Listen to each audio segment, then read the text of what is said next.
Hello everyone! For this video, I'm gonna show you how to make very cute Chinese cupcake toppers. I'm making the face first. We will need light brown, red and black fondant.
Now it's time to make qipao shirt.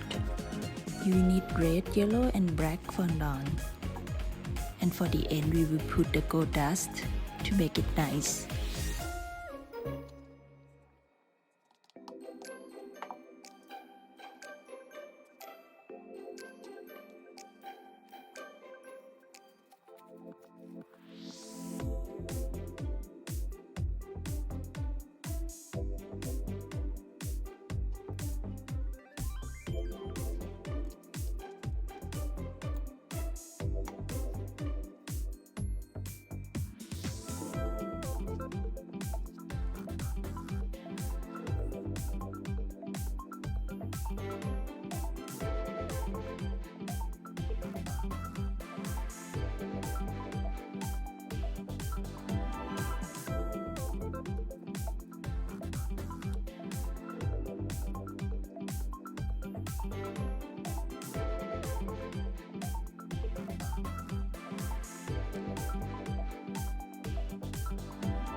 Thanks for watching. Stay tuned for the next video. Bye.